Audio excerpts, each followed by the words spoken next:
All right, Ms. Carol, let's talk about growing under trees. How difficult is that? Well, it can be very difficult. There's a lot of challenges to growing under trees. Shade, first and foremost, because plants we know need sunlight. But to me, one of the great challenges is the competition from the tree roots. Right. So people, they want to come in and bring a load of topsoil. They sure do.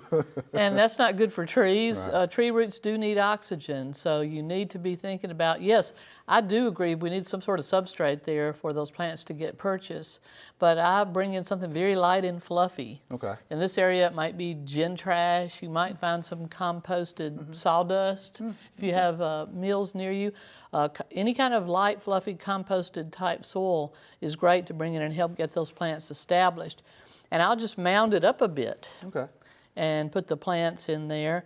And then remember, they're going to have lots of water because that light, fluffy soil is going to dry out quickly. Plus, the tree roots are sucking the moisture. Trees, right. steal all that water and moisture. It's really important to, if you do want to till some, and I really don't. I don't recommend that you go in there and till up those tree roots. Though some people will, to kind of put it in their little pocket, and it can handle that. It can manage that. But how much disturbance can a tree handle?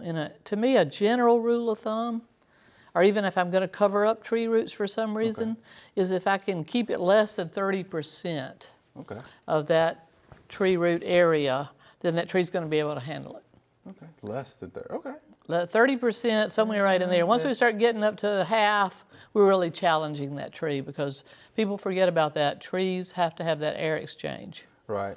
And you're exactly right about that. I try to mention that to folks all the time. And here's something else I see around town as well. They use the heavy mulches, and they want to plant their annuals, right in that mulch. Yes. And then they water it to death. Yes. And usually what happens is that mulch is up against the trunk of the tree.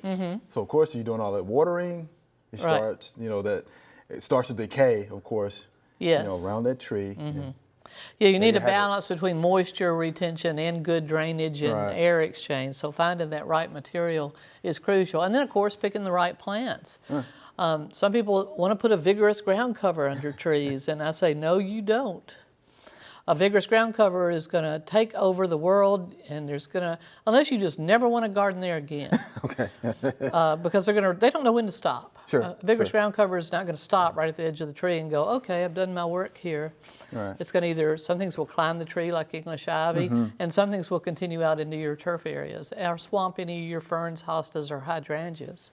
But yeah, I always wonder what, the big fascination of growing things under trees like that, though, especially when you have these big oak trees that we have here in Shelby County.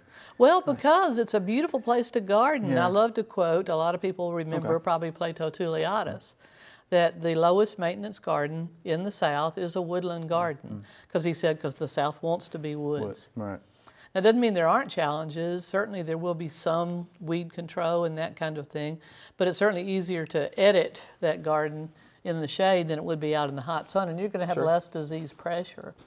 And you're going to enjoy your garden more. If you have a shade garden, let's face it, who wants to go out in their garden in July? And, exactly right. I'm not going to be out there nearly as much. I love shade. I grew up with shade, and I think a house should have shade.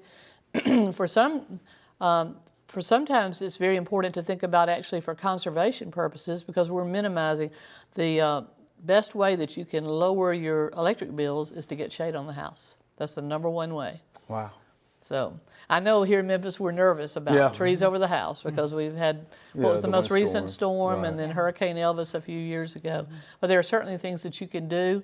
The types of trees that you choose can also be safer, but there's certainly gardening under trees is a great way to go. It just takes a little chance. I'll be speaking on that at our summer celebration. Okay. Thank you again for that wonderful information, Ms. Carey. We always appreciate that. Glad to do it. Thanks for watching the video. I hope you enjoyed it. To find out more information on this topic, just click on the familyplotgarden.com link in the description.